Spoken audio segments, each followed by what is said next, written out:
What's up guys, Sub-Zero here, back for another VOD review. We're doing another Set 14 VOD review from my playtest because I don't have a game on PBE yet, but if you right there, Steven, are watching this video, then you should know that PBE is live right now, right? The second I get done recording this video, editing it, I am going to go live as well, play some PBE on my own. Well, not on my own actually. I'm gonna do some viewer games with you guys. So follow my Twitch, or go click on there. We're probably live right now. The other thing that I want to shout out before we get too far into the video is today's sponsor. So I'll see you guys in a sec. Today's video is sponsored by Manta Sleep. Look, I gotta be honest with you guys, I suck at falling asleep. I will lay in bed for hours just staring at the ceiling. Everybody says that you should nap. It's a super good way to get rejuvenated in the middle of the day. I cannot nap to save my life. I will just sit down for an hour, not fall asleep, and then be like, well, I just wasted an hour. And so today's sponsor is near and dear to my heart. They have been super, super valuable in getting me to be able to actually fall asleep faster, to be able to nap. It is Manta Sleep. If you guys haven't heard of Manta Sleep, they are super, super premium sleep masks. Check out how nice these masks look. They're super, super soft. They're super, super breathable. So it's not like you're getting like sweaty in the middle of the night because you have this like really thick sleep mask on. Super breathable. So you have no issues with that. They come in a ton of different types. So this is their Pro mask here. I love, love, love this one, but also I love their sound mask. That one is crazy. It's got Bluetooth speakers inside of it that are adjustable. Really, really nice. I'm someone who loves to go to sleep listening to like a podcast or an audiobook or something like that. It's really, really nice for that. Here's me, a happy Manta Sleep customer, putting on my Manta Sleep mask and getting ready for bed. They're easily adjustable. So, if you got a big head, a small head, super, super easy to fit on. And look how happy I am there. I mean, it's just, they're so soft, so nice, completely blackout. I cannot see anything when I have these masks on, so they are perfect for that, and so soft, like I said. So if you want to get your own Manta Sleep mask, check the link in the description. Use code SubZeroArc at checkout for 10% off anything. Getting something from them helps support the channel, and you are setting yourself up for really good sleep. So once again, thanks to Manta Sleep for sponsoring today's video. Thanks again to Manta Sleep for sponsoring today's video. I'm actually, like, unironically, like, this is not like a sponsor that I know nothing about. Like, I'm actually a Manta Sleep enjoyer, so go check their products out. They're really, really nice. So today we have a really, really, really fun game. We'll talk more about kind of like the line once we get further into it, but it was a bit wild. Don't want to take Slayer Crest, even though, I mean, yeah, it's a new one. I guess you could take that. I just want to take Tower Defense, see it to high verticals, and I get Bastion +1, which is not bad. I get to play 4 Bastion here, which is, I mean, yeah, it's better than not bad. It's honestly pretty great. I do want some DPS here, so I'm going to level up, and the only unit that I can add that actually adds a trade in here is a Veigar, so I'm going to add Veigar onto this board and have a 4 Bastion to Cyberboss board. If you guys want kind of like a recap, if you haven't looked at all the traits yet, so Bastion is this one that gives you a bunch of Arm Namar, doubles at the beginning of combat, and then Cyberboss is this really cool trait that buffs up your biggest Cyberboss. So I have an item on Veigar, so he is buffed up here, and you can see his spell now does magic damage to adjacent enemies as well. Veigar, a really, really cool unit. Honestly, I mean, he's in the thumbnail. I'm sure I did him as the thumbnail. So let's talk more about Veigar. He's a cool unit. I mean, you're basically incentivized to reroll him because of the way his ability works. If you guys were looking at the end part of his ability, if he's a higher star level than the unit that he's hitting, he does true damage. It's kind of crazy. So yeah, you really, really want to be rerolling for Veigar. And there's also just this idea that, well, I'm playing Cyberboss. Cyberboss is a trait that puts a lot of power into one specific unit. You're really, really playing for whoever the Cyberboss unit is, so that makes even more sense to play reroll. So he's just a reroll unit and a reroll comp and a reroll game and a reroll TFT. So I'm hyped this game to yap more, and we get I will say a crazy Veigar setup this game. So yeah, I guess the only other thing to say is that he's not like traditional Veigar you would think of in like, League, where he like stacks up across the entire course of the game. He does not, infinitely scale, which, I mean, a little bit sad because it's always fun to have units like that, but it's fine. I mean, it's not every single unit has to infinitely scale. And you can see actually I'm team planning here. I'm not actually thinking about playing a Veigar game at this point. If I was going to play Veigar, I would certainly take tier here, but I end up taking bow with the idea that I'm going to play like an AD setup. I'm going to use Bastion and I'm going to play around the Exotech setup because there's 2 Exotech that are also Bastions. Other thing there you see is the portal that we are in. It gives you the upgraded units, or the lucky shops. So I get a lucky shop there, get a Lowy to, which is great in some ways, but bad in others because I can't even make 10 gold here without having to sell my jacks, which I think ends up being the correct decision here. We definitely need to make 10 here, but I also don't get to hold Poppy Fair. It's like a little bit of a disaster, but I mean, it's fine at the end of the day. The other thing to talk about with Veigar is that he's a really, really nice combo. So obviously you play Veigar plus Poppy because they're Cyber Boss, and then you can fit Shyvana in there. Shyvana's a Bastion and a Techie. She's also a Nitro, but you don't really care about that here. And so you have that nice little, you put those 3 units in, you get 2 Bastion, 2 Techie, and two Cyber Boss, and then you can play more into vertical Bastion, more vertical Techie as you push levels. You know, you can see here I'm gonna obviously have the +1, but I'm 4 Bastion, 3 Techie. Next level I can play 4 and 4, which is really, really nice. So yeah, we also obviously have this Veigar pair here, which is very, very cool. So yeah.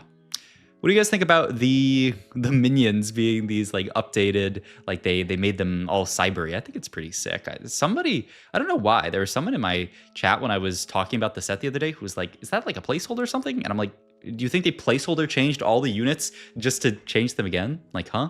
But that being said, I guess the thing to point out here is that this is what really makes me think, okay, actually, this might be a Veigar reroll game. I get tier drop from minions here.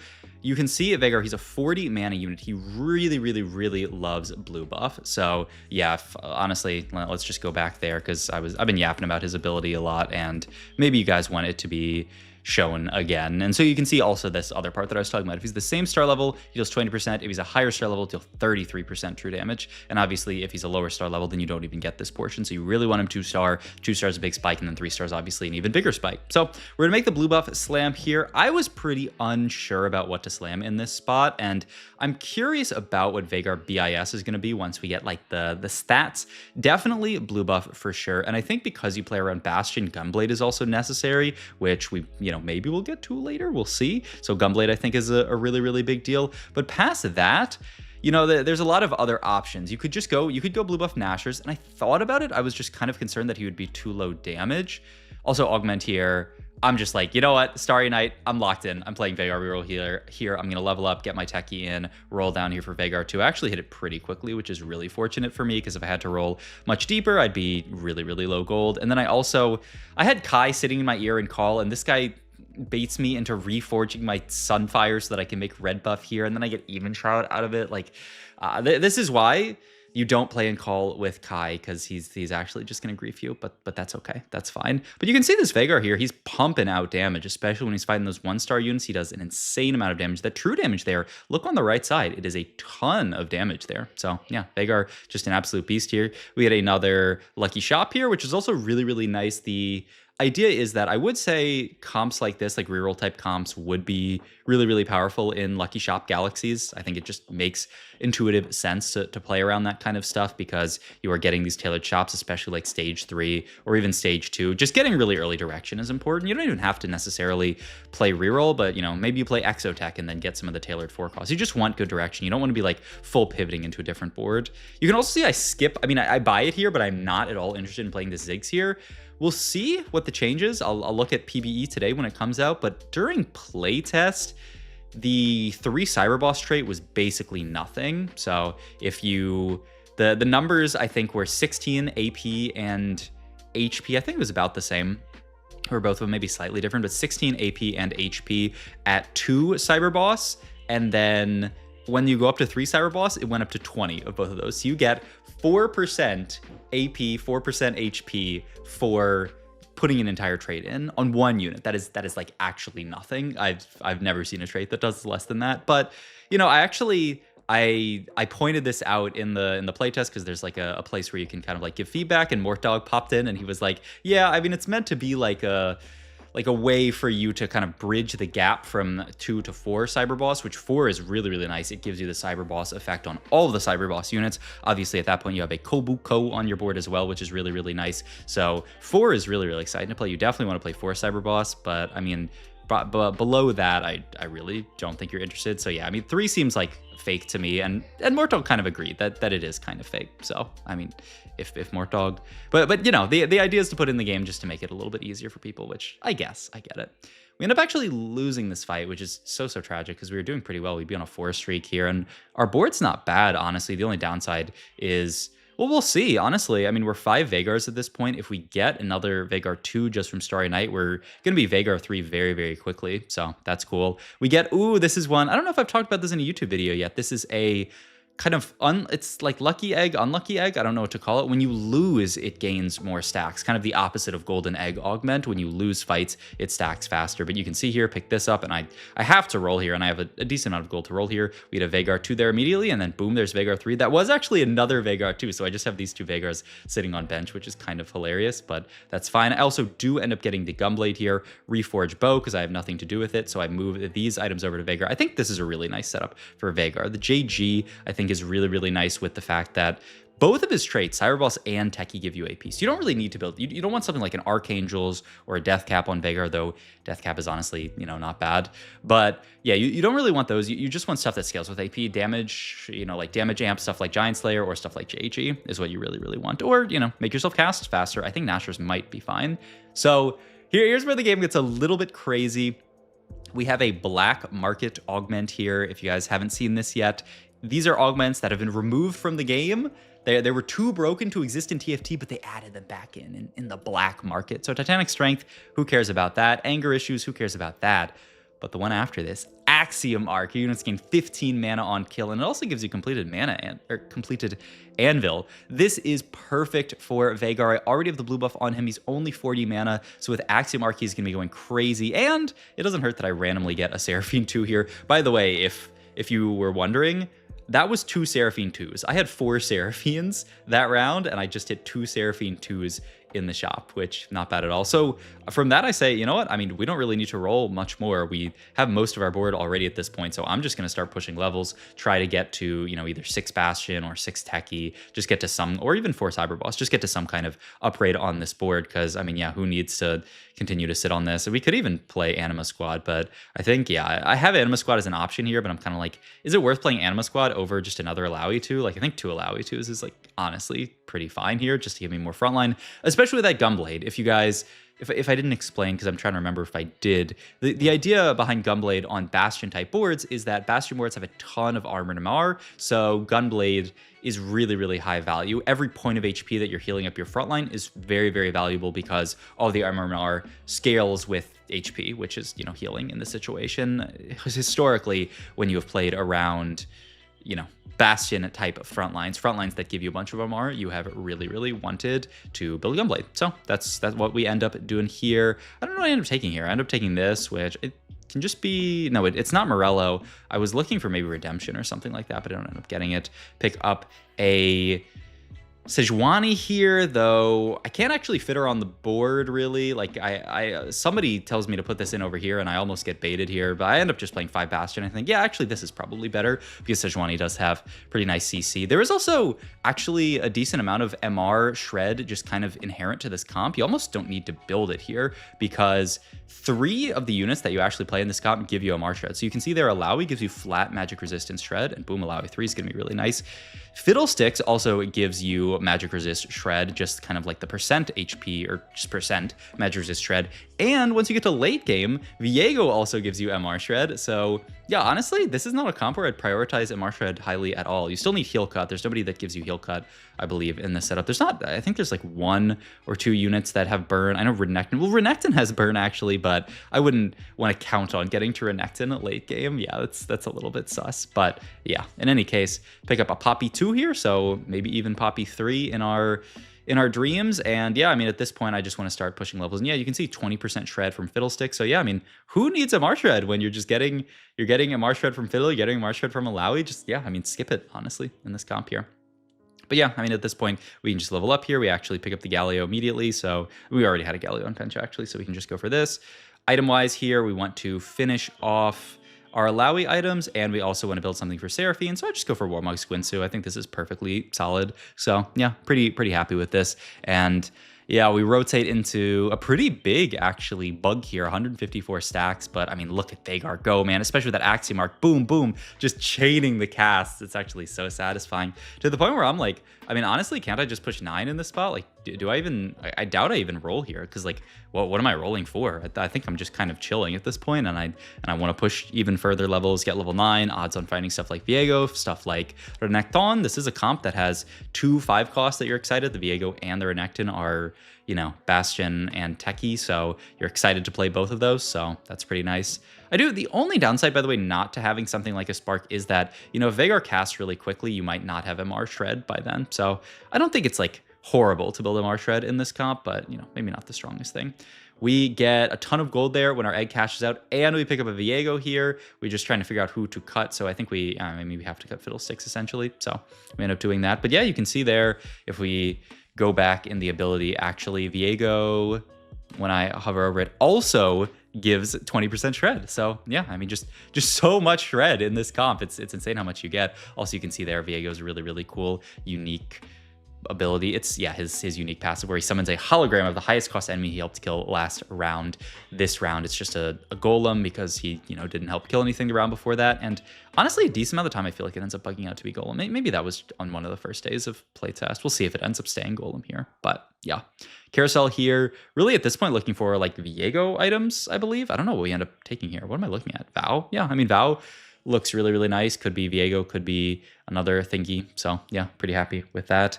And yeah, I mean, we're getting to the point where we can really think about just leveling here. Yeah, I do end up just leveling up here. This guy, by the way, has 2 Street Demon spats and the dummy, so they are going to be able to hit 10 Street Demon. If you guys watched my previous video, you know that 10 Street Demon... Wait, actually, I don't think it was in my previous video. I think it was in one of the playtests that I uploaded to my VOD channel. But yeah, 10 Street Demon... It's a little weak. This person's not actually a 10 right now. I don't know why they're not playing it. Maybe they're stuck on... I didn't see what level they were. But eventually they get to 10 Street Demon. And I mean, this lobby is going quick. Pick up Garen here, God of the Net. I do opt to play this, who's a really nice +1. I could maybe have held these Kobokos and tried to go for some kind of 4 Cyber Boss setup. Maybe that's the highest cap. And you drop out of... Maybe you just go 4-4-4, drop out of 6 Bastion. Maybe that's the idea. Now that I'm looking back on it, maybe that's... I mean, 6 Bastion is probably a lot of stats. I don't actually know what the exact numbers are in it. I'm sorry. The set just started, and it's literally barely even alive yet. We do fight the 10 there, but you can kind of see already that fight was pretty close, like surprisingly close. So you can start to see the idea of like, hey... Maybe something's amiss here. Like, why did I almost just beat a 10 Street Demon? And like, honestly, I still don't have stuff like Viego 2. I didn't have Renekton at all until there. I just hit Shyvana 3. Like, there's still a lot of stuff left to upgrade my board. So like, yeah, what's going on there? End up picking up the Viego here. I'm holding on to these Zacs, but I end up realizing like, there's no way I'm playing for Zac here. And I just opt to eat the Poppy, take, I think, Hodge here for just Viego. You know, solid. Give him some healing. He is very nice with, I mean, you know, he's going to do decent damage here, especially with 4 Techie getting that AP onto him. And we also have our God of the Net proc coming the round after this, which is really nice. We're really digging for a Bastion emblem off of God of the Net, and we do get it. Bastion mod, so disgusting here. We're 6 Bastion, and now we can throw that onto our Viego. It's so good. We also now hit the Renekton too, and at this point, like, okay, I mean, we have an Alawi 3. Honestly, items are probably better onto Renekton, and we can also have her get bitten by the Renekton. If you guys haven't seen Renekton yet, he bites the unit behind him, does 40% of their HP as true damage, steals that HP and a bunch of the AD from the unit, so a 3-star unit gets more AD, so really nice to steal from there. But yeah, once again, you can see a pretty close fight here. Yeah, it's actually so close, but my Veigar can't clutch it out. This guy is at 88 HP, which is, I mean, not that crazy when they got to play a really nice vertical. But yeah, I'm just rolling every round here. I do end up actually not holding this Garen, and I think I get flamed by like Disco and Kai. Disco ended up hopping into call here as well. Disco and Kai ended up flaming me for not holding this guy here because like, I mean, Garen 2 is one of my only upgrades, but I was like, who cares about Garen 2? Honestly, I care more about getting this Poppy 3-star, but I mean, is that right? Probably not. But yeah, Viego actually does a lot of work here, and you can see when Viego lives, that means we have enough shred to get through these frontliners, and then boom, look at this. We end up winning the fight here. Oh no, I do hold that Viego. Maybe I didn't hold a different Viego now that I think about it, because I do remember getting flamed, but maybe it was something different. End up taking TG here just because I do have these two 3-star units that are completely unitemized, and I'm kind of here like I should probably put some items on them. Maybe even Shyvana, or not Shyvana, but the Sejuani as well should probably get itemized. Yeah, I do end up just putting items onto this Alawi here. Could have gone for maybe last Viego item, but like, I don't know. What would I have gone for? Like Guard Breaker? Like, it isn't very good just because he hits everybody at the same time. So yeah.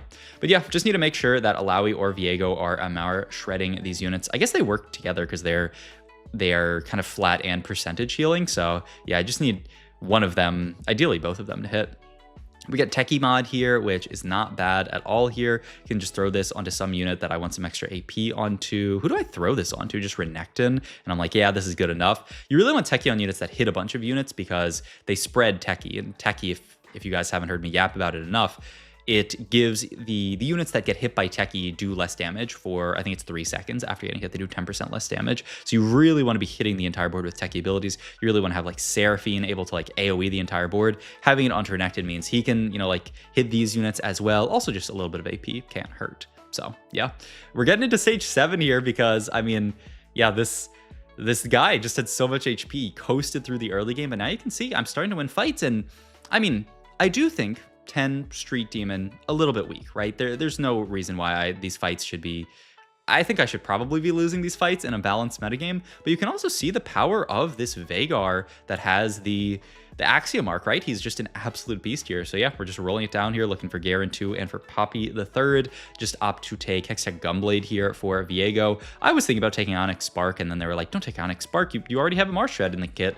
And I mean, yeah, the Viego's casting so quickly that honestly, like, you don't even really need Spark, and double healing is going to allow you to keep the Viego alive and then continue to get that MR shred going. You know, we lose it at this point in the fight, but I mean, we would have lost it regardless because Viego died. So yeah, kind of works out. Another win for me. This is also stage 7, so this person's taking a lot of damage at this point. And yeah, the only thing I have left to roll for here is Poppy 3, so I'm going to sell everything off, try to hold these 1 costs to up my odds of hitting Poppy 3. I do just barely hit it at the end there, which is kind of nice. I don't know. I mean, who really? I mean, it's something. It's something.